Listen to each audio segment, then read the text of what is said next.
그리스도시요 살아계신 하나님의 아들이시니이다.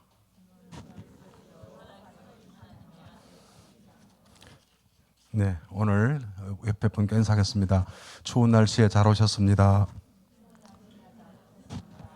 우리는 추워도 그리스도, 더워도 그리스도, 비가 와도 예배 성공. 언제나 그리스도와 함께, 예배와 함께 인도받는 제자인 줄 믿습니다. 마스크를 좀 벗겠습니다. 오늘 본문을 보면 바울이 빌립보에서 복음 전하다가 점치는 소녀 아이를 만났는데 그 귀신 들린 소녀가 바울 일행을 보고 이 사람들은 지극히 높은 하나님의 종으로서 구원의 길을 너희에게 전하는 자라 하며 라고 했습니다. 그러니까 성경에 우리가 늘 쓰던 그 구원의 길이라는 단어가 한번 이렇게 나옵니다. 구원의 길을 너희에게 전하는 자다. 바울의 정체성이고 오늘 이 시대에 우리의 정체성입니다. 여러분, 우리는요 사도행전 16장을 보면서 성령의 인도를 따라 갔던 빌립보, 그리고 그 전에 선교사의 첫 출발을 했던 사도행전 13장을 볼 필요가 있습니다. 서론으로 13장 1절부터 4절을 보게 되면 안디옥 교회에 바울과 바나바를 따로 세워서 보내라 하는 말씀을 듣고 선교지로 갑니다.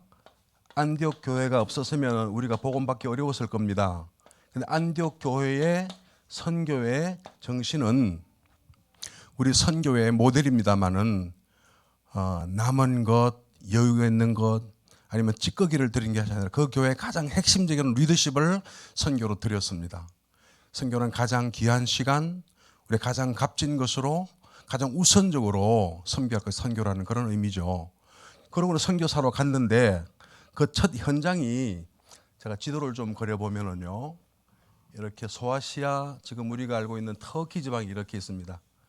요바를 거쳐서 이렇게 돼 있고 여기에 갈릴리 바다와 요단강, 사해바다가 이렇게 있습니다. 이쪽 터키 건너면 이렇게 아주 해안이 복잡한 그리스가 이렇게 있죠. 그리고는요 이어서 로마를 보아야 하리라 했던 로마의 장화가 있는 이탈리아 반도가 나옵니다. 여기는 우리가 알고 있는 발칸 반도라 그러는 지금의 그리스, 마케도니아. 근데 이 소아시아 지방에서 안디옥 교회가 여기 있는데 지금이 시리아입니다만은 여기서 선교사로 보냄 받았으면 그 당시에 배도 여러 가지로 불비하고 항해술도 부족하고 지도도 없고 이 지중해 바다는 상당히 변화가 심했던 그런 바다이기 때문에 바닷길보다는 육로로 가는 것이 선교 훨씬 유리했을 것입니다. 그러니까 그 당시에 로마의 정치와 경제력에 의해서 모든 길은 로마로 통한다 했던 길들이 이 로마에서부터 이렇게 아주 전 로마의 그 속국들에게 뻗어 있었거든요. 안디옥도 마찬가지로 수많은 길들이 이 소아시아 지방에 있었을 것입니다.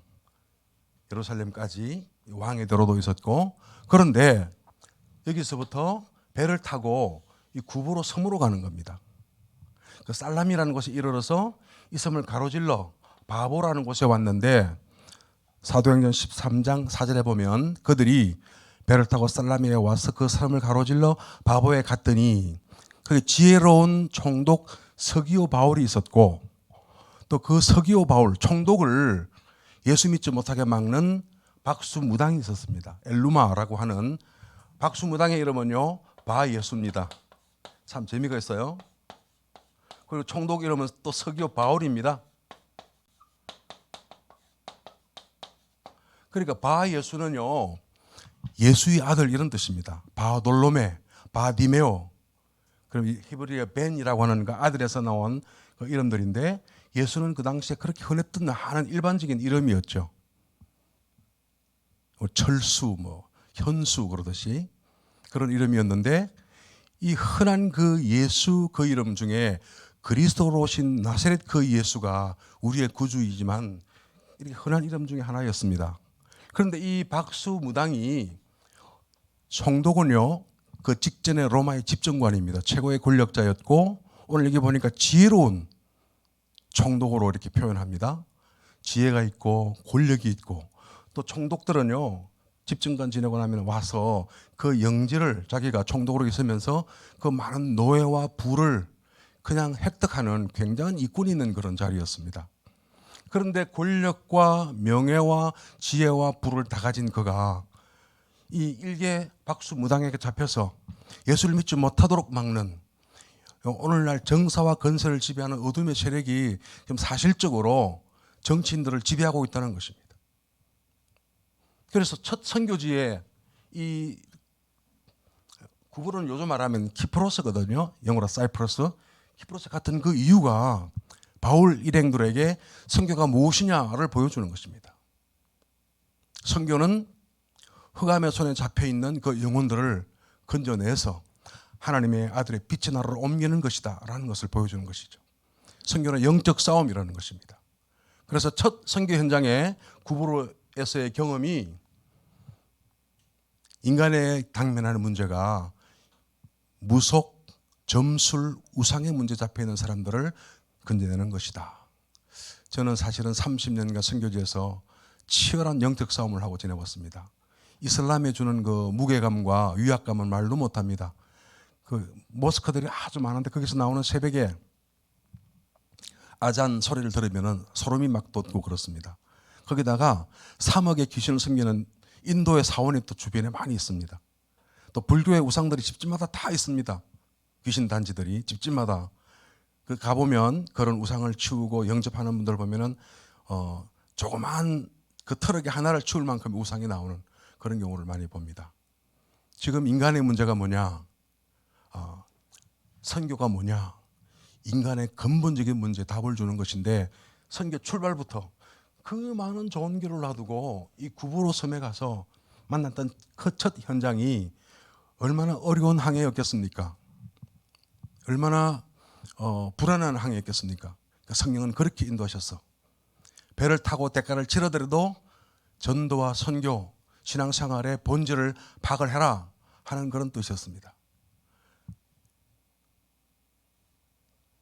자, 두 번째로 보게 되면 오늘 봤던 사도행전 16장의 기록입니다. 그리고 사도행전 19장은 전체를 보면 우상을 섬겼던 에베소의 문화, 그 상황을 보여주죠. 그래서 우리가 서론적으로 보아야 할 것이 선교의 출발과 그 여정 가운데 사도행전 16장에 와서 성령께서 더 이상 아시아에서는 복음을 전하지 못하도록 막는 것을 봅니다. 여러분, 성령님은 선교하도록 우리를 이끄시는 분이시고 전도의 문을 여시는 분도 성령님이시고 영접케 하시고 믿도록 마음을 여시는 분이 성령님인데 선교의 문을 막았다는 것이죠. 그러고 보니까요, 오늘 16장으로 건너뛰어 오면 마게도아인들의 항상을 보면서 사도 바울에게 건너와서 우리를 도우라고 말합니다. 여러분, 바울이 생각할 때에 유럽 사람들은, 그리스인들은 선진국 사람들이고 철학과 여러분 건축과 예술과 수학, 학문, 의학에 뛰어났던 그런 백인들이었고 훨씬 우월한 그런 민족이었기 때문에 그들에게는 복음이 필요하지 않을 것이다. 복음을 위해서 그들이 굳이 가야 할 그 필요를 못 느꼈을 것입니다. 그런데요, 하나님께서는 그들에게 보이시기를 마치 쇠사슬에 묶인 그런 모습처럼 비참한 모습으로 건너와서 우리를 도우라, 그렇게 요청합니다. 하나님 뜻으로 알고 사도 바울 일행이 건너갔던 그 첫 성이 빌립보였습니다. 빌립보에서 우리가 알고 있는 비단 장사 루디아를 만나서 그 집에서 온 가족이 세례받고 그 집을 중심으로 빌립보 전도하면서 유럽 선교를 하게 됩니다. 그 유럽의 복음화를 통해서 그 복음이 다시 로마로, 전 유럽으로 파급되는 것을 볼 수 있습니다. 그때 사도 바울은 회심한 이후부터 계속 그랬습니다마는 복음 전도의 핵심을 말했기 때문에 귀신도 알고 그 여자아이도 알았던 그 사도 바울의 삶의 궤적이 그 사람들은 예수를 그리스도로 설명하고 구원의 길을 전하는 사람이다라고 고백하는 것을 오늘 본문에서 읽었습니다. 그래서 왜 우리가 구원의 길을 말해야 하느냐? 사실은 우리 복음은 설명되어질 때 여러분 우리가 가르쳐 지키라는 그 복음을 설명할 때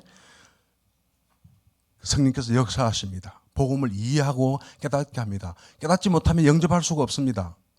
오늘 사도 바울의 그 일행들이 보았던 그 현장에는요, 복음을 설명하지 않으면 안 될 그런 영적 문제로 잡혀있는 현장을 보았습니다. 세상의 사람들은 12가지 문제로 고통받고 있기 때문에 이 문제의 답은 예수를 그리스도라고 설명하는 그것밖에 없으니까 우리가 구원의 길을 증거하는 것입니다. 자, 우리가 알고 있는 창세기 3장, 6장, 11장의 문제가 나 중심, 성공 중심, 돈 중심의 문화에 잡혀 있습니다. 필연적으로 그러니까 사도행전에 보았던 13장, 16장, 19장의 무속과 점술과 우상의 종으로 살 길을 찾을 수밖에 없는 것이죠. 인간의 노력과 수고가 답을 주지 못하는 것을 깨닫게 하시고 종교가 아니라 선행과 행위가 아니라 돈과 권력이 아니라 그 어떤 것도 답을 줄 수 없기 때문에 예수는 그리스도라고 설명해야 한다는 것입니다. 제가 한국에 와 있는 동안에 몇몇 다락방을 할 그런 기회가 열렸습니다. 문이 열렸는데요. 저는 좀 놀랐던 것이 우리가 교회를 나가고 다락방 교회를 나가고 있는데 많은 젊은이들이 성경을 모르고 복음을 모르고 그리고 전혀 복음을 가진 전도자의 삶을 살지 못하는 그 갈등과 문제와 또 방황 가운데 있는 것을 보았습니다. 그러니까요, 오늘 이제 11일 날 토요일 날 목사 자녀 10몇 명이 저를 만나서 저에게 복음과 선교를 설명해 달라고 하는 거죠. 그런데요, 다들 이렇게 말합니다. 나는 교회를 다녔고 헌금도 했고 예배도 드렸는데 왜 하나님이 내게 어려움을 주십니까? 고통을 주십니까? 하나님을 못 믿겠노라고. 상처가 많고 아주 불쌍히 가득 차 있는 것을 보았습니다. 그래서 제가 이야기를 했어요. 내 삶을 한번 돌아보아라. 많은 사람으로부터 상처받고 이런저런 말을 듣고 있는 그 아이들의 모습이 결국 문제가 자기 속에 있었다는 것이죠. 네가 힘들게 살았기 때문에 힘든 게 아니냐. 그래서 인생의 로드맵을 그려서 한번 너의 문제를 한번 점검해 보아라. 300% 전문성을 가질 때까지 내 삶을 보아라. 직장을 보아라. 네 신앙생활을 보아라. 점검해 보니까요. 불필요한 그런 SNS라든지 인간관계 때문에 고통받고 있는 것을 보는데 정작 진짜 문제는 이런 모든 갈등과 문제의 뿌리가 하나님 떠나서 인본주의 쓰면서 인간의 방법으로 살았던 그 진짜 문제를 몰랐기 때문에 다른 방법으로 해결책을 찾고 노력하고 애를 써도 안 되는 것을 많이 보았습니다. 그래서 제가 이야기하기를 오늘부터 내일로 미루지도 말고 다음 달 첫날도 하지도 말고 새해도 아니라 오늘부터 언약의 여정 40일 집중에 들어가라 그랬습니다. 불필요한 관계를 다 끊고 SNS 중단하고 너무 성경도 모르는 아무것도 바탕이 없는 그런 교회만 20년 다닌 친구이기 때문에 그러지 말고 성경 하루에 한 절, 일주일에 한 절 가지고 하루에 한 절 계속 보면서 그것을 쓰고 되풀이해 보아라 그랬습니다. 우리가 겪는 대부분의 많은 문제가 여러분 하나님 떠난 문제,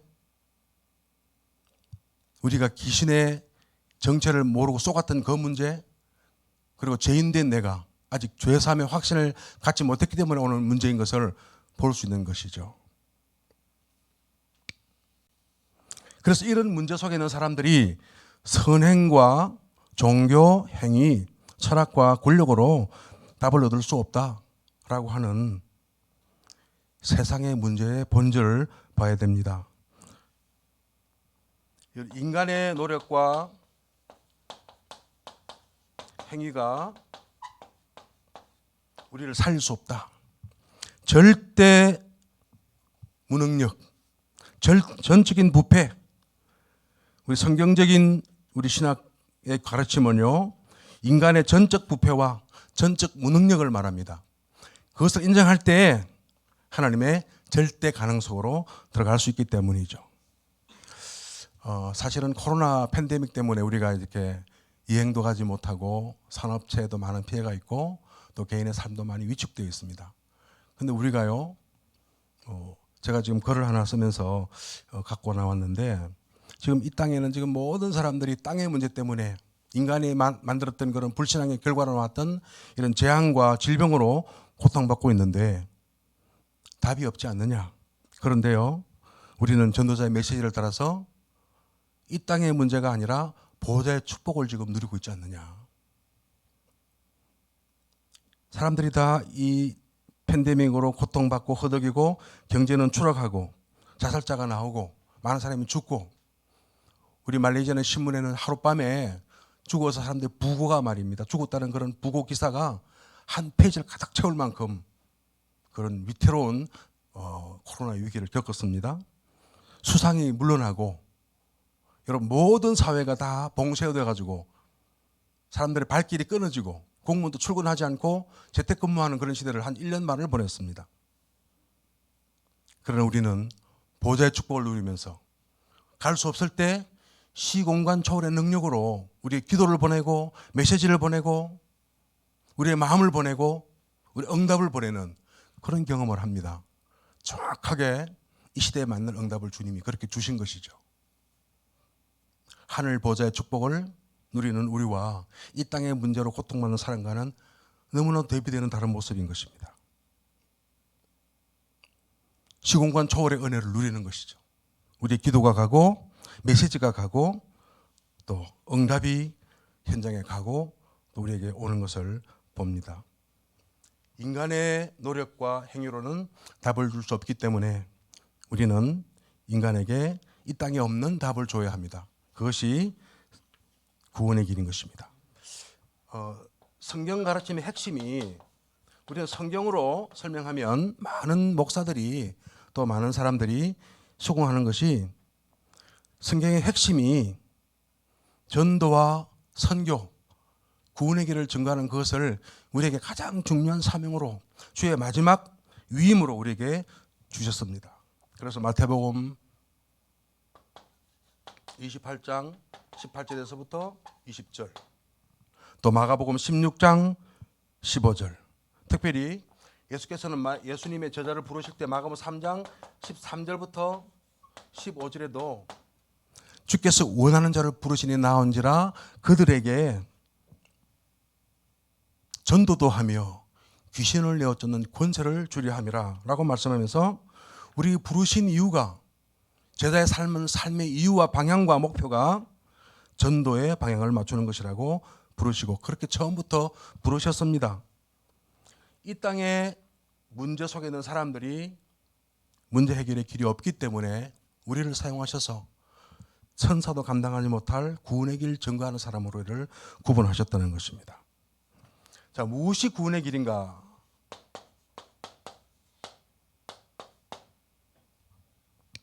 저는 사도행전 5장 42절을 보면서 영어 성경을 보다가 이런 것을 보았습니다. 그들이 날마다 성전에 있든지 집에 있든지 예수는 그리스도라 가르치기와 전도하기를 그치지 아니하니라 그랬는데, 영어 성경을 보면요, The Good News, 그러니까 전도하기를 라고 되어 있는 게 아니라 예수는 그리스도라는 복음을 가르치기와 The Good News that Jesus is the Christ, 이렇게 되어 있는 것을 보았습니다. 그러니까 우리가 증거할 오직의 것이 복음인데 그 복음이 뭐냐? 정리하기를 예수는 그리스도다. 예수는 그리스도라고 말하는 것이 전도다라고 되어 있습니다. 왜 그렇습니까? 사람은 하나님 떠나서 세 가지 근본 문제를 가지고 있습니다. 저는 3S 문제라고 말하는데 하나님 떠난 separation, 죄인 되었던 시너, 그리고 사단의 종 되었던 문제. 우리 한번 따라서 하겠습니다. separation, sinner, Satan. 죄송합니다. 영어로 말씀해서. 그런데 이게 맞아요.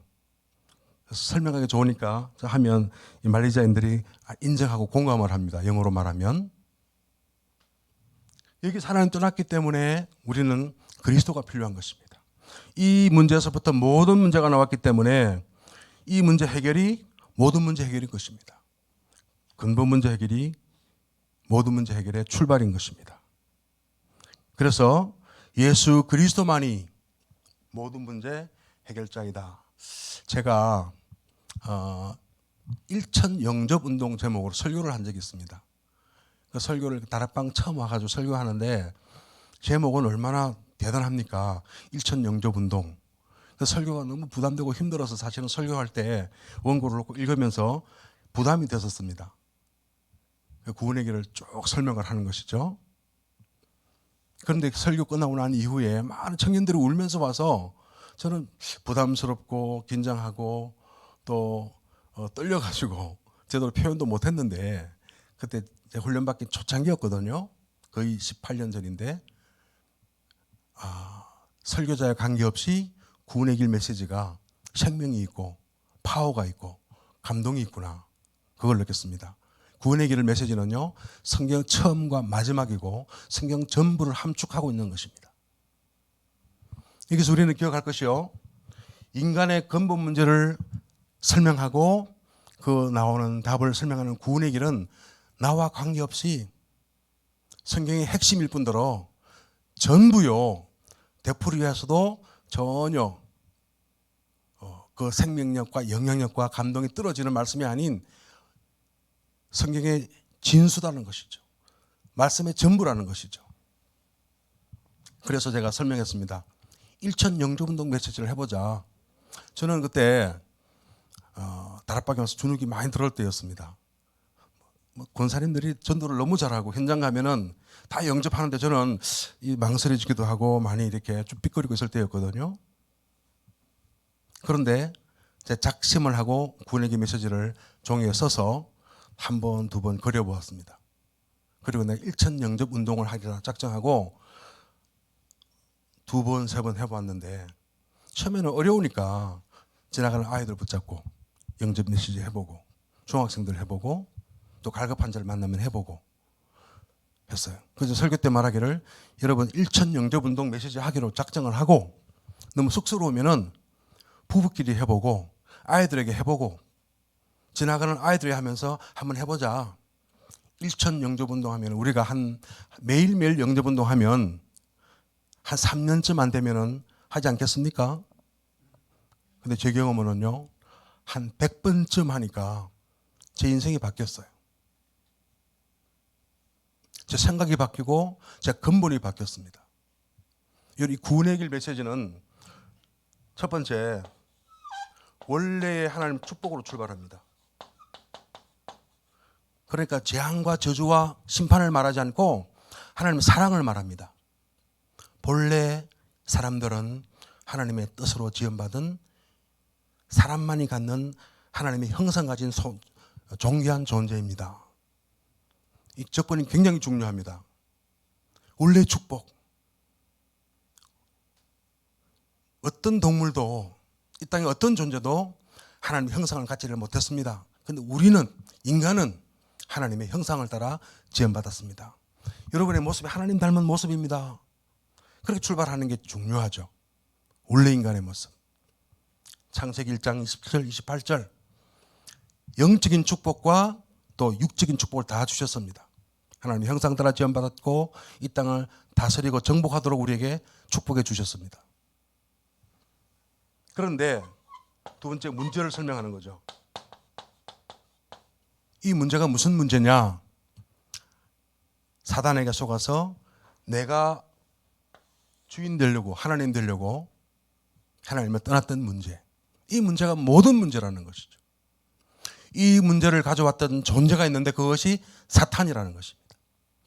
여러분, 사탄을 말하면 다 듣기 싫어합니다. 특별히 우리 교인들은요, 왜 그 많은 말 중에 사탄을 이야기하느냐? 성경이 있기 때문에. 예수께서 부르셨던 제자들에게 주셨던 첫 번째 권세가 귀신을 쫓는 권세를 주셨기 때문에 이 이야기를 넘어가서 덮어버리고 넘어가 버리면은 복음의 본질을 접근할 수가 없습니다.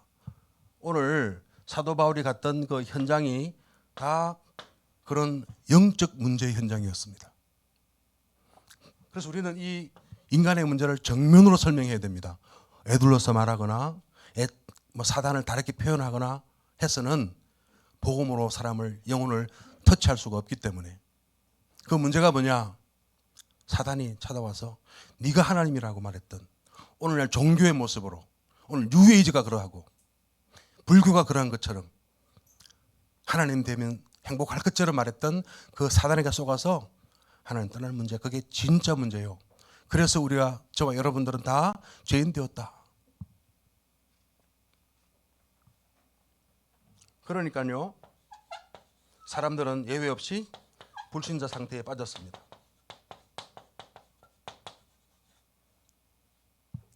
신분이 근본적으로 마귀 자녀, 우상 섬기는 영적 문제, 정신적인 고통, 육체의 질병과 죽음과 심판, 그리고 지옥, 그리고 그 문제가 나의 문제뿐 아니라 그 다음 세대까지 이어지는 문제.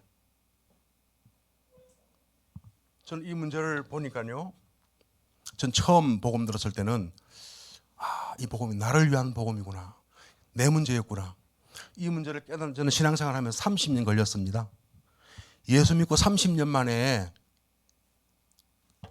처음으로 불신자 상태를 들었습니다. 여러분, 이 이야기를 우리 전공법 하듯이 정확하게 설명하면 모든 사람의 문제입니다. 예외 없는 문제입니다. 이 땅의 모든 사람이 죄를 범하였기 때문에 하나님께 이르지 못했던 그런 문제라는 것이죠. 그러니까 인간이 노력합니다. 종교를 만듭니다. 하나님을 찾습니다. 우상 숭배합니다. 원래 축복을 잃어버리고 문제가 왔고 불신자 상태, 그리고 인간의 방법과 노력, 종교. 그리고는요,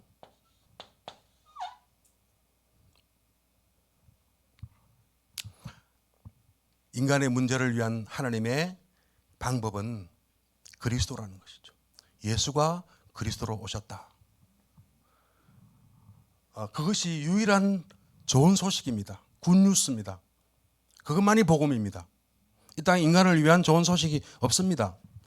뉴스를 틀면 뉴스라고 트는데 이 땅에 굿뉴스는 없습니다.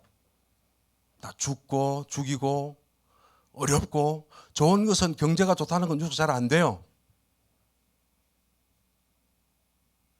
진짜 불행하고 고통스러운 게 뉴스가 되는데 유일한 굿뉴스가 예수가 그리스도로 왔다는 것이죠.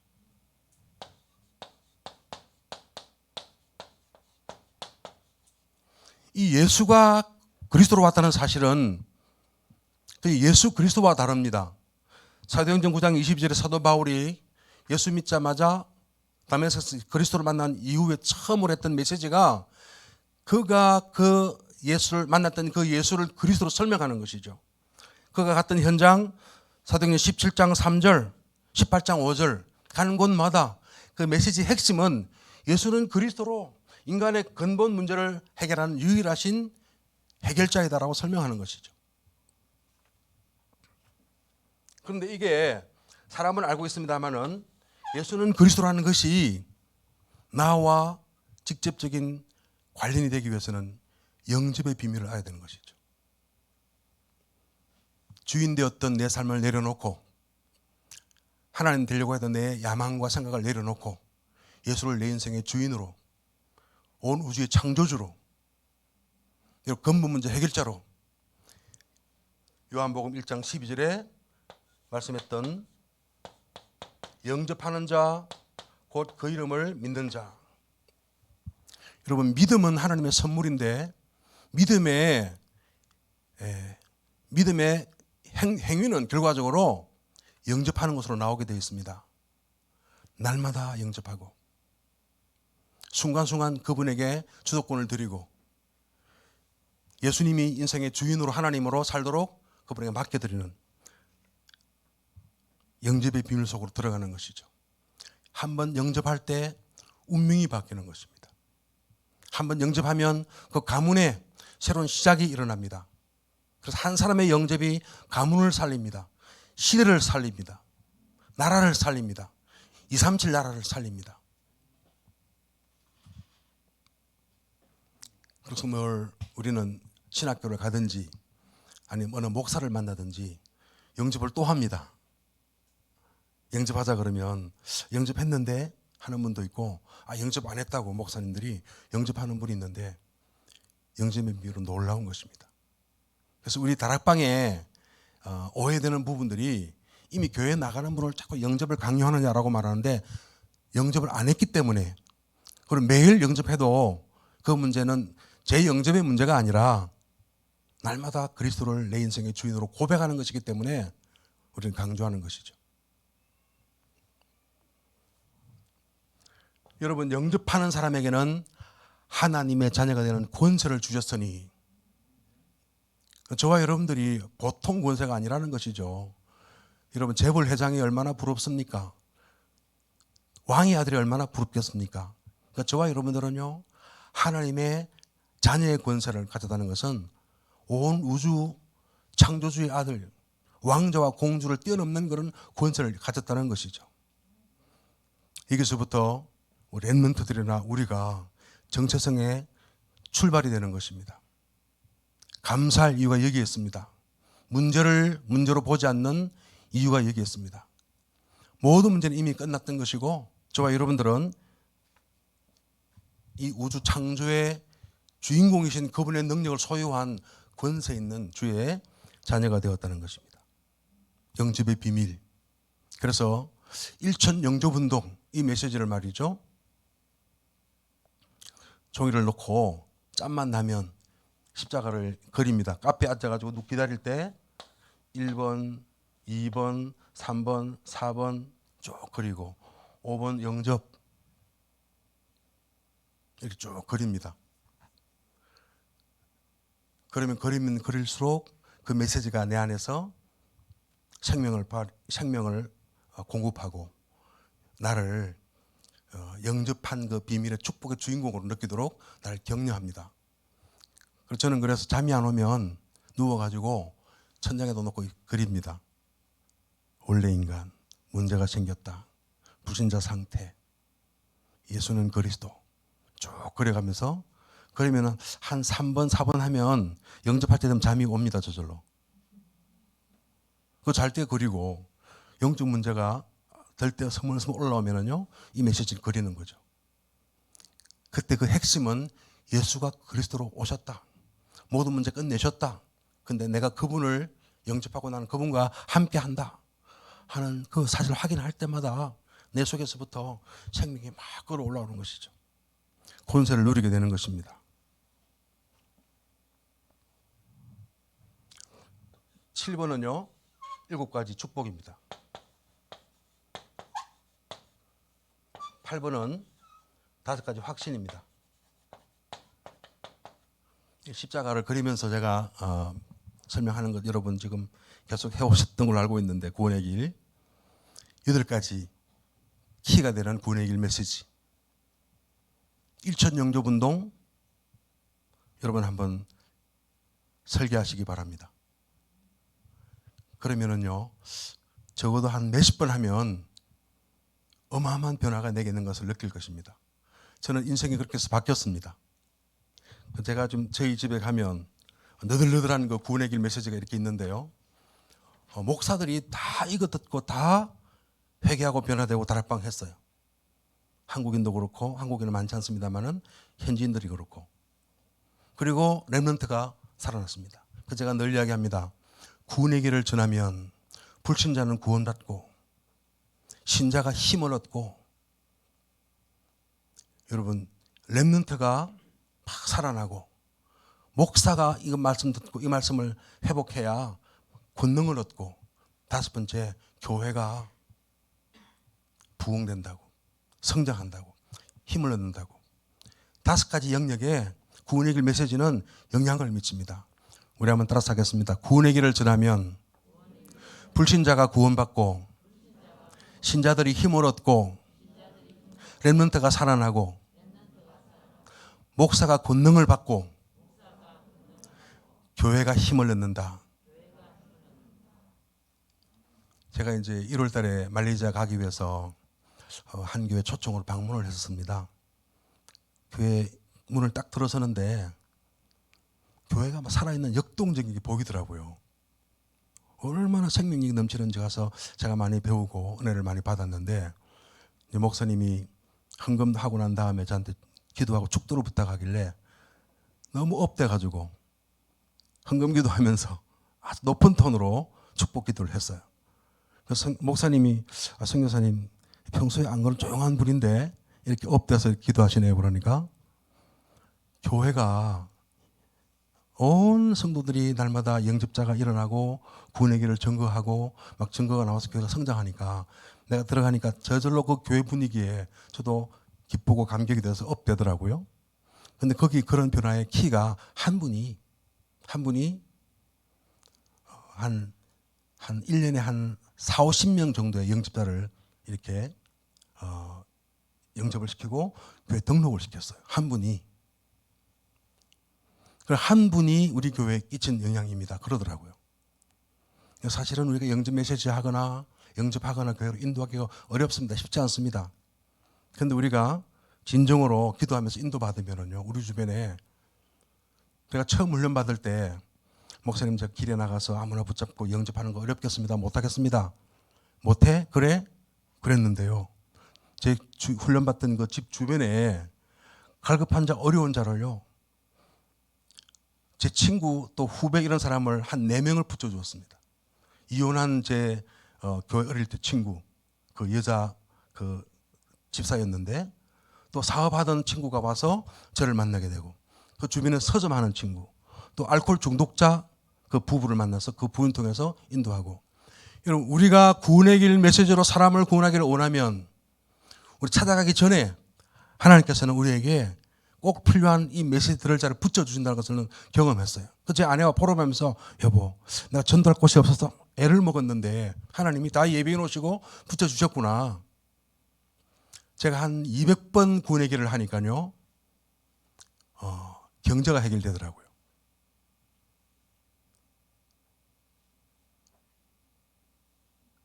제 성교비가 다 끊어졌습니다. 다락방 한다고 한 70만 원 남은 거 우리 아들 고3 때 제가 훈련받으러 들어왔습니다. 참 미쳤던 거죠. 그 우리 고3 아들에게 이제 집세 주고 학비 주고 조금 주면 우리는 돈이 하나도 없었습니다. 주머니에 10원도 없을 정도로 하나도 없었는데 구원의 길 영접 한 200번 하고 나니까 저를 부르는 곳이 많아져 가지고 메시지로 갔어요. 또 구원의 길만 그려주면 은혜가 되고 감동이 되니까 다양한 방법으로 경제를 하나님께서 해결해 주시더라고요. 그러니까 구원의 길 메시지에 내가 살고 가문이 살고 시대가 살고 경제 회복의 키가 다 있다는 것이죠. 이걸 몇 번 하고 나면 사람이 쭉 스캔이 되는 겁니다. 아, 이런 사람은 이런 문제가 있구나. 그러니까 화가 날 때도 화를 참게 되고 분노를 조절하게 되고 상황에 맞추어서 지혜롭게 전도에 맞는 말씀을 하게 되고 제가 이제 지지난주에 핵심을 하면서 핵심에 우리 다른 아이를 기도하라고 해야 될 텐데 그날 꼭 기도를 저보고 하라고 본부에서 연락해 봐가지고 기도 영상을 보내고 기도하고 난 다음에 몇 통의 전화를 받았습니다. 그 중에 하나가 한 분이 말레이시아 와가지고 저랑 한 달 있는 동안에 제가 예배를 끝나고 나면 주일날 그분 있는 곳 현장까지 2시간 달려가서 예배하고 영접 메시지하고 한 달간 양육을 했거든요. 이분이 그 이후에 변화가 돼가지고 완전 불신자가 지금 이마누엘 교회에 중직자가 되었습니다. 집사가 되었습니다. 이분이 연락받고 반가워서 해마다 문자로 인사하고 새해 인사하던 그분이 꼭 만나자고 해서 만났는데 자기 부인은 절대로 자기 남편이 예수 믿지 않고 평생 핍박할 사람으로 알았다는 것입니다. 이마누엘 교회 권사인데. 그런데 날 만나 식사하면서 그런 분이 이렇게 변화되어서 교회에 나가는 것 자체가 자기는 믿어지지 않는 너무 놀라운 일이기 때문에 감격이 된다는 거죠. 내가 백 권사님은 우리 집사님 널 업어줘라. 내가 업어주고 업어서 모셔라. 얼마나 말씀을 잘 받고 복음을 잘 받던지요. 그 성품이 딱 예비된 제자였어요. 여러분, 우리가 환경과 여건에 관계없이 우리가 구원의 길을 내가 하리라 하고 작정하고 하루에 한 번만 해보자 하면은요, 사실은 내가 사는 길입니다. 5가지 내가 불신자, 신자, 렘넌트, 목사, 교회. 첫 번째는요, 이 구원의 길을 하면 내가 사는 길입니다. 내가 시대의 복을 받는 것입니다. 237의 빛으로 일어나는 그 길입니다. 그래서 무엇이 구원의 길인가? 성경의 핵심입니다. 우리 요한복음에 있던 20장 31절. 이 성경을 기록한 이유는 너희로 하여금 예수가 그리스도라는 것을 믿고 예수가 그리스도 하나님 아닌 것을 믿고 너희로 하여금 구원받기 위한 것이다. 성경 전체 가르침이 뭐냐? 한마디로 말하면 예수는 그리스도로 우리 모든 문제를 끝내셨다. 이것을 믿는 자마다 구원받는 것을 깨우쳐 주기 위한 것이다. 성경을 기록한 목적이 거기에 있는 것이죠.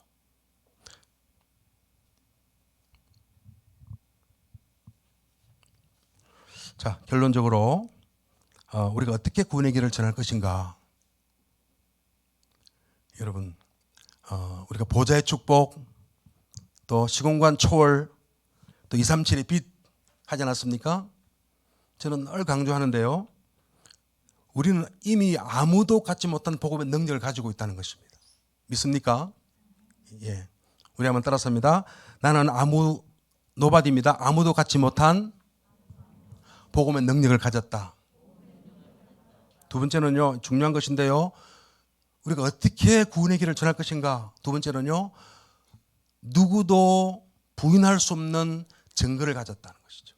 우리 따라합니다. 나는 누구도 부인할 수 없는 증거를 가졌다. 구원의 길을 100번, 200번, 300번, 제가 한 300번 전하고 말레이시아 갔습니다. 그 뒤에도 많이 전했는데요, 구원의 길을 정확히 설명하면 영접하지 않는 사람이 아무도 없더라고요. 다 영접했어요. 그 브루나이에 있는 렘넌트부터 그 아이들, 그 무슬림에 찌들린 그들이 이 구원의 길 듣고 힘을 얻고 막 살아나는 것을 보았는데, 왜 그러냐면은 구원의 길을 전하는 사람이 아니기 때문에 그렇습니다. 누구도 부인하지 못하는 증거로 전해야 됩니다. 얼마 전에 제가 누구를 만나서 이야기하다가, 목사님, 하나님을 보여달라고 말합니다. 하나님 어디 있냐고 말합니다. 어떻게 설명할까요? 저는 그렇게 말했어요. 나는 다락방 와가지고 복음 깨닫는 것은, 복음은 성경에 있지 않느냐, 예수 그리스도 다 안다. 그 복음 깨닫는 것은 난 다락방 멤버를 보고 깨달았다. 멋있더라고요. 우리 다락방 하는 목사님들이 모여서 훈련받고 흩어져 현장 가고 아무런 이유도 조건 없이 가서 캠프 해주고 말레이시아 왔는데 너무 감사하고 멋있더라고요. 여러분, 그래서 증거는, 하나님 살아계신 증거는 내가 증거다. 우리 한번 따라서입니다. 나는 복음 설명서입니다. 여러분, 하나님이 없다고 말합니다. 나를 봐라. 그래도 없느냐? 우리는요, 내가 전도지입니다. 내가 전도지가 안 되면 절대로 가문 복음화, 지역 복음화, 영접운동 안 일어납니다. 근데 정말 나를 봐라. 과거의 나를 보고 지금의 나를 봐라. 어느 한 렘넌트를 만났는데, 이 렘넌트는 엄마가 1살 되기 전에 이혼에 떠나가가지고 평생 그 아이를 보질 않고 찾아가도 만나주질 않는답니다. 그 상처가 얼마나 많겠습니까? 재혼한 그 아버지의 새엄마가 사랑을 하나도 주지 않았답니다. 그 동생을 낳아서 동생을 키우면서 엄마의 사랑을 받지 못한 아이입니다. 교회는 좀 다녔지만 복음도 모르고 자신의 신분도 모르고 너무 고통을 받고 있는 아이였어요. 제가 메시지하고 아까 말한 언약의 여정 40일 집중에 들어가서 하나님 만나라. 하나님 말씀 붙잡고 일어나라. 그랬는데요. 걔가 2주 만에 14일 만에 전도사로 바뀌었습니다. 만나는 사람들에게 자기 변화를 이야기하니까 자기를 보여주면 다 하나님 살아 계시다는 거예요. 그 자기 아버지는 조그만 중소기업체 지금 이렇게 사장은 아니고 하여튼 경영을 하고 있는데 자기를 보면 하나님이 계시다는 거죠. 여러분, 누구도 부인할 수 없는 증거 아니면 구원의 길을 전할 수 없습니다. 사도 바울이 죽음과 여러분 그 고통과 고난과 핍박 속에서 하나님을 만났던 그 경험, 그 안에 계신 예수 그리스도를 보여주었기 때문에 가는 현장마다 제자가 일어나고 현장을 살렸고 위대한 전도자가 되었습니다. 저와 여러분들이 이 시대에 불신앙의 시대에 어떻게 전도하느냐, 그렇게 기도한다고 응답이 되느냐, 우리 지금 다락방 식구들 속에서 불신앙이 얼마나 많은지 모릅니다. 진짜 우리가 제자로 하나님 앞에 서서 말이죠, 기도하고 하나님 말씀 붙잡고 내가 증인으로 서지 않으면 누구도 부인할 수 없는 그 증거로 복음을 전하지 않으면 이 복음을 전달할 수 없습니다. 그때 생명의 역사가 일어납니다. 세 번째는요, 저와 여러분들은 자부심의 원천이 뭡니까? 아무도 줄 수 없는 해답을 주는 사람이다라는 것이죠. 우리 한번 함께 하겠습니다. 나는 누구도 줄 수 없는 해답을 주는 사람이다. 우리가 이렇게 들었던 메시지가 여러분, 그 많은 홍수 속에서 들었던 메시지가 그냥 메시지가 아니라 누구도 갖지 못하고 누구도 줄 수 없는 신생의 해답이라는 것이죠. 자살할 자가 살아나고 낙심하고 방황하는 자가 인생을 새로 이렇게 세우는 것은 키가 되는 말씀이라는 것입니다. 그래서 우리는요, 철저하게 그리스도로 사상화. 오늘 우목사님과 식사를 하면서 잠깐 포럼을 했는데요. 사실은 우리 우목사님이 우리 오랫동안 담임하셨던 하목사님의 목회 그늘이 얼마나 많겠습니까? 제가 하목사님의 장점을 살려서 이제 우목사님 목회할 시대가 곧 오겠지요. 라고 이렇게 좋은 말씀하고 나눴는데, 존경하는 목사님이고 또 하목사님의 목회의 그 흔적이 얼마나 참 좋습니까? 배울 만한 서성이잖아요.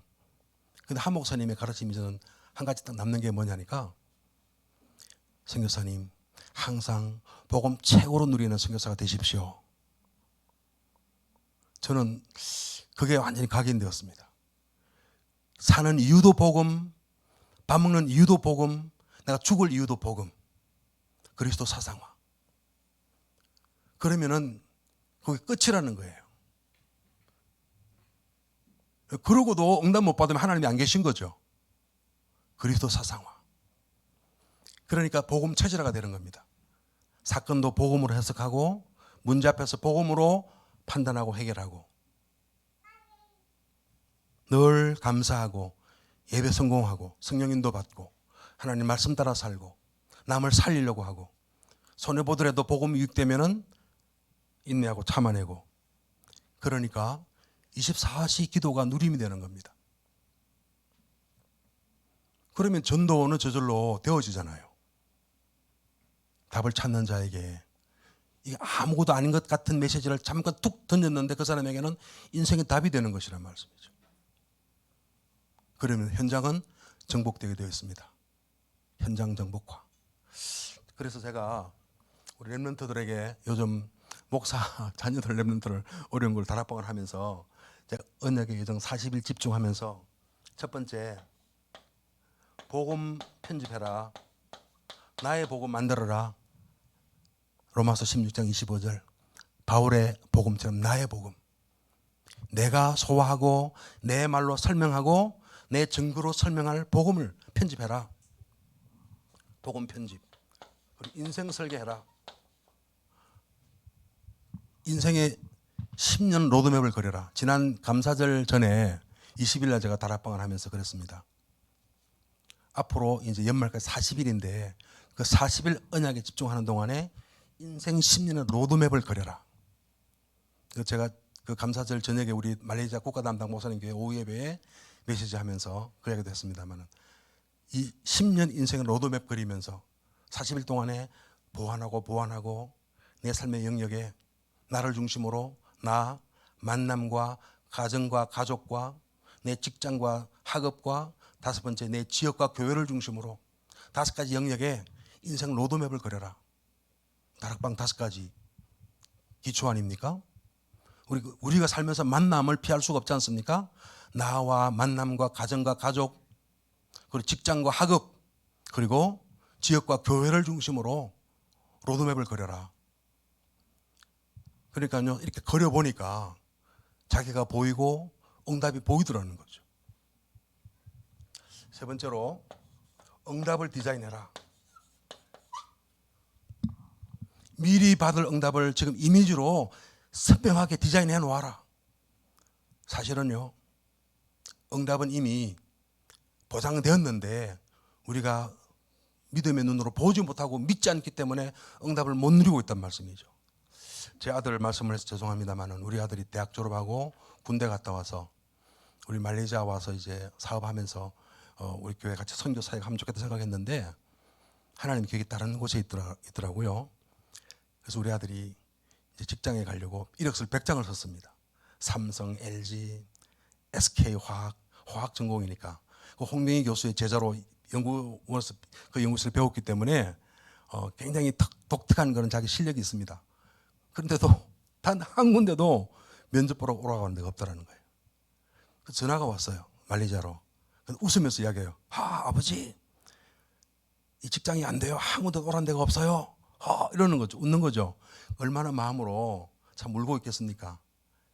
야, 영준아, 걱정 하나도 하지 말아라. 하나님이 완벽히 준비한 너를 위한 직장이 딱 있다. 걱정하지 말아라. 그리고는요, 40일 집중 들어가라 그랬어요. 그게 이제 한 6년 전에 유 목사님이 그 메시지 할 때 그거 듣고 그때부터 서울에 계신 장로님 한 분과 함께 모든 목사님 집회 현장을 다 따라갔어요.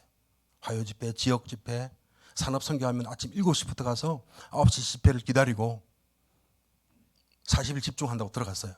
훈련비가 이제 많이 들어갑니다. 그거 다 이제 장로님이 내어주시면서 들어갔는데 집중 3일 지나니까요, 전화가 왔어요.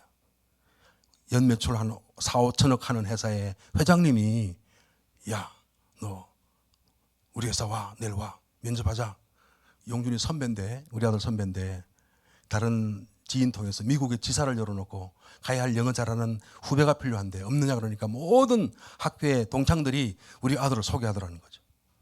40일 집중하고 훈련 받고 은혜 받으려고 작정했는데 3일 지나니까 응답이 오더라는 거죠. 만약에 삼성 갔으면은 쫄병할 겁니다. 여기 가니까요, 연구실에서 연구해라. 공장에서 모든 생산 공정을 다 배워라. 그리고 해외 영업, 국내 영업 경험해봐라. 경영 수업을 시켜줬어요. 갔더니요, 정말 회사의 경영 마인드가 좋은 회장님, 그리고 아주 교수 같고 장로님 같은, 목사 같은 그런 상무님 밑에서 그 수업을 받고 은혜를 받고 회사를 이렇게 다녔어요. 물론 갈등도 얼마나 많겠습니까? 그 아이가 원하던 그 LG 화학 갔으면 지금 뭐 할지 모르겠습니다만은 어떤 경우도 하나님의 응답은 완벽하게 나를 위해 준비되어 있는데 그 응답을 구체적으로 그리고 CVD 앞에 이미지를 만들어서 그 응답을 디자인하지 못하기 때문에 지금 무응답을 미리 믿고 우리는 낙심하고 근심하고 방황한단 말씀이죠. 그래서 우리 렘넌트들에게 복음을 편집하고 인생을 설계하고 응답을 디자인해라. 연말까지 우리가 이런 말씀을 붙잡고 디자인하면서 나는 내 인생의 1천 영접 운동으로 내 인생의 결론 내겠다. 한번 해보자. 부부에게 아니면 천장에다 놓고 하든지 아이들 지나갈 때 붙들고 하든지. 그리고 하나님께서 기뻐하시고 우리 인생에 주신 주님의 놀라운 응답들이 우리 삶을 가득 채울 것을 믿습니다.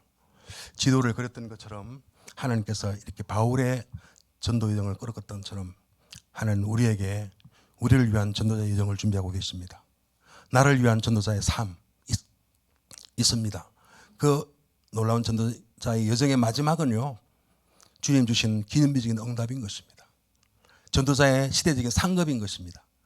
그 확신 가운데 저와 여러분이 올 한 해를 마무리하시고 좋은 임직직을 하고 또 우리 중직자가 세워져서 우리 담임 목사님과 또 우리 선배 장로님과 함께 정말 기념비와 같은 교회를 하나 세우고 위대한 주님의 계획을 이루는 은혜가 있기를 바랍니다. 결국은요, 우리 인생의 가장 큰 행복과 축복이 뭐냐? 제가 이게 이제 마지막 결론으로 7번째는 교회 응답파라고 써놨는데요. 교회와 함께 내가 성장하는 것입니다. 교회에서 내가 은혜 받고 교회를 자랑스러워하는 것입니다. 저는 참 제 어릴 때 모교회가 자랑스러웠습니다. 우리가 성장할 때 교회가 엄청난 부흥이 일어났습니다. 20명 되는 청년회가 그 해 100명이 되고 그 다음에 200명이 되었는데 그때 제가 주역이었습니다. 우리 친구들과 함께. 제가 청년회 지도하는 교육자였습니다. 제가 나이 21살에 우리 30대 된 회장을 모시고, 그런데 이게 평생 내 인생에 미천되어가지고 지금도 그때 그 시절 친구를 만나면은 수십 명의 목사가 나왔고 장로 권사들이 만나면 지금도 함께 포럼하고 그때 시절을 기억하면서 나를 현수도사로 부릅니다. 그때 전도사였으니까 자기들은 평신도 청년이었고 그 도사님 하면서 말씀을 듣고 복음을 나누고 은혜를 나누거든요. 교회의 성장과 교회의 생명이 우리 인생을 좌지우지합니다. 여러분, 교회의 어려움은 내 인생의 고통으로 나를 짓누릅니다. 저는 많이 봤는데 목사와 갈등하고 교회를 옮겨 다니고 교회의 암적인 존재로 있던 분들이 그 당대와 그 후손들이 다 비참해졌어요. 말도 못하게 비참해졌습니다. 제 아내는 그런 말 하지 말라 그러는데 제 친구 아버지가 우리 교회 장로님이셨는데 목사님과 늘 싸웠거든요. 교회를 일평생 동안 몇 번을 옮겨 다녔습니다. 한 군데 정착한 교회가 없었습니다. 그런데 그 아이들이 동성애자가 되고 여러분 전과자가 되는 비참한 말로를 보았습니다. 반면에 제 친구 한 분은요, 현대중공업에 입사해서 부사장까지 올라갔던 분입니다. 이분은 가는 곳마다 세 군데 해외 근무를 했는데 런던, 노르웨이, 도쿄에 계시면서 교회를 살리는 일에 자기 전부를 바쳤습니다. 그래서 말레이시아 부탁해가지고 교회 식구들끼리 선물 줄 것, 교제할 것 부탁하기도 하고 교회 생활에 포커스를 맞췄어요. 부장 때 저를 만나가지고 선교사님, 우리 앞으로 10에 2조를 하겠습니다. 그러더라고요. 그때 이제 무슨 동기가 있는 거죠. 이사가 돼야 되니까. 이사 되려고. 내가 얘기했어요. 집사님, 두 분은 아마 이사가 되고 또 상무 전무가 되고 더 올라갈 겁니다. 이사가 되셨어요. 이사가 되고 난 다음에 적금을 들어가지고 거금을 들어서 말이죠. 적금 찾으면은 이사분들이 명품 가방도 사고 싶고 그분 현대중공업 이사가 투산 끌고 다녔습니다. 2천만 원짜리 차. 그 가방이 명품이 하나도 없어요. 그런 적금 뽑아가지고 가방도 안 사고 차도 안 사고 우리 부부에 와가지고 선교사님 집 사라고 거금을 주었어요. 그리고는 상무 때 걱정이 돼가지고 목사님 상무로 그만두면 너무 창피한데 어떡할까요? 걱정하지 마시라고. 전무 부사장까지 갈 거라고. 현대중공업 부사장하고 지난번 조선 위기 때 사임하고 나오셨는데 그때 만나니까요. 우리 만나서 부부가 식사하면서 검은 폐물을 다 갖고 왔어요. 매달 드리던 선교비 지금은 못 드립니다. 항상 교회 중심, 선교 중심의 삶을 살았는데 이제는 더 드릴 게 없어서 마지막 검은 폐물 선교사님께 드립니다. 선교에 쓰십시오. 근데 그분이 막 비싼 거 사고 막 다이아몬드 샀으면 포물이 좀 가치가 있을 텐데 전부 14K 한 돈, 두 돈짜리 가방도 제 아내가 주는 가방이 명품이 하나도 없어요. 10만 원, 20만 원짜리. 그런데요, 그 아들이 정신과 삼성병원의 정신과 의사고 그 딸은 지금 하나은행에 근무하는 그 회장실 영어를 잘하니까 런던 노르웨이 근무하면서 회장실에 아주 수석 엘리트 사원으로 근무하면서 그 어린 나이에 응답을 받았습니다. 그 지금도 만나면 너무 복음적으로 구김살이 없는 분이고 그런 영적 문제 없는 분을 저는 처음 봤습니다. 참 그렇게 만나기 어려운 분을 만나지 않았나 생각이 듭니다. 교회가 우리 가정의 키다. 교회와 더불어 나는 성장하고 교회를 위해서 헌신함으로 우리 후대에 기념비의 유산을 남긴다. 저는 그렇게 살았거든요. 우리 목사님께 그렇게 순종하고 헌신했거든요. 구원의 길을 증거하고 사람들에게 구원의 길을 생명을 주고 나는 교회에 헌신하면서 내 인생의 성공을 함께 꿈꾼다. 그게 모든 응답이 다 있습니다. 철저하게 교회 중심, 하나님 중심, 말씀 중심, 담임 목사님 강단 말씀 중심 따라가면은 그 안에 다 있습니다. 그게 있기 때문에 오늘날 한국의 기독교회가 사회적인 영향력을 갖고 존재하는 것입니다. 그렇게 비판하고 교회를 그렇게 죽이려고 하지만 교회는 사라지는 존재가 아닌 것이 하나님이 살아계시고 지금도 그 사람 하나님을 쓰시고 구원의 길에 생명이 있기 때문에 그 길을 증거하는 제자가 있어서 오늘날 교회가 사회의 빛과 소금으로 지금도 끝없이 불신자를 살려내는 역할을 하고 있는 것입니다.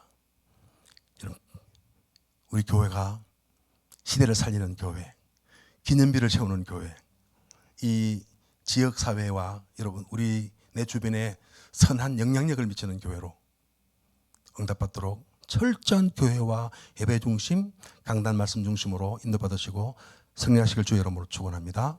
기도합니다. 하나님 은혜를 감사합니다. 오늘 이 밤에 우리에게 구원의 기회 도리를 말씀하시고 우리를 하나님께서 제자로 부르셔서 일평생토록 예수 그리스도께서 전하신 그 생명의 복음을 바울이 지냈던 것처럼 우리도 그 길을 따라 증거하는 제자의 삶을 살게 하신 것을 감사합니다. 복음을 우리가 편집하게 하시고 내 인생을 복음으로 설계하게 하시며 주의 주실 응답을 미리 바라보고 디자인하면서 교회와 강단의 말씀과 하나님 중심으로 살아가는 제자로서의 삶을 살도록 축복하여 주옵소서. 우리 이번에 임직하실 모든 중직자들, 피택 장로와 피택 집사님, 피택 권사님들에게 성령 충만을 주시고 오력을 주시고 하나님 누구도 부인 못할 증거를 허락해 주셔서 오직 그들의 삶이 그리스도를 드러내고 그리스도를 높이고 하나님 복음이 온 땅 끝까지 237 나라에 증거되는 그 일에 쓰임받도록 주님이 축복하여 주옵소서. 주 예수 그리스도 이름으로 간절히 축복하오며 기도하옵나이다. 아멘.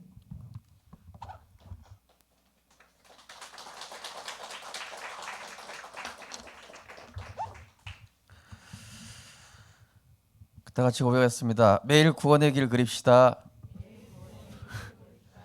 생명의 복음 전합시다. 네, 우리 선교사님 200번 그렸는데 경제 문제 해결됐다 그러셨는데 강태영 목사님 1000번 그렸는데 성전 건축됐다 그러시더라고요. 한번 그려보십시오. 100번, 200번, 300번 어떤 일이 일어나는지. 네. 우리 찬송가 518장 찬양 드리고 우리 김현성 교사님께서 축도해 주시고 오늘 3팀 메시지는 없습니다.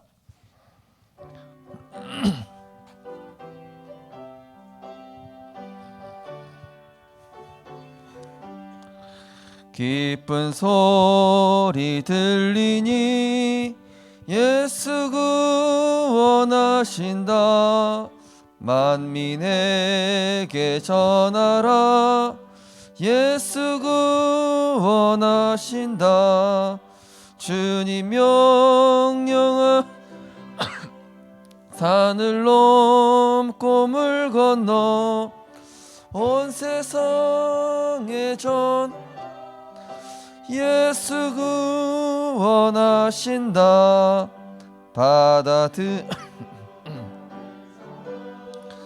예수 구원하신다. 모든 죄인 들으라. 예수 구원하신다. 모든 섬아 일어나 메아리 저울려라. 복음은 예수 환난 중에 하는 말, 환난 중에 하는 말, 예수 구원하신다. 다시 살아나시어 예수 구원하신다. 지은 죄로 인하여 슬픈 마음이 있어도 얘네 할 말 예수 구원하신다. 바람들아 외쳐라. 예수 구원하신다. 다시 살아나시 예수 구원하신다. 구원하는 복음을 산과 들에 전하라. 우리들의 승정 예수 구원하신다. 아멘.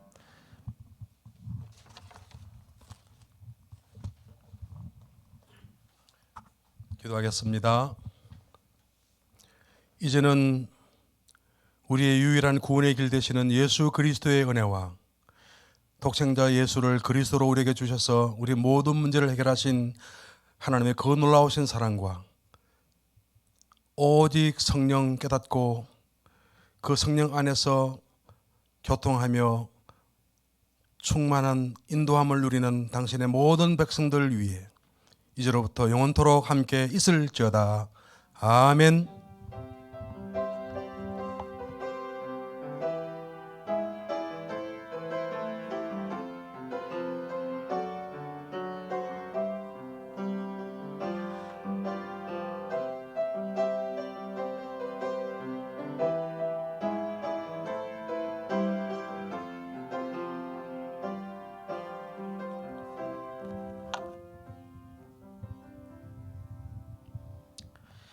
예, 우리 중직자 훈련은 이렇게 끝나는 것이 아니라 계속 이어지게 될 것입니다.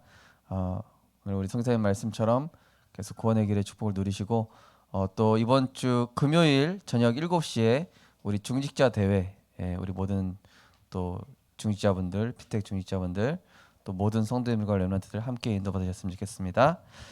예, 마치겠습니다.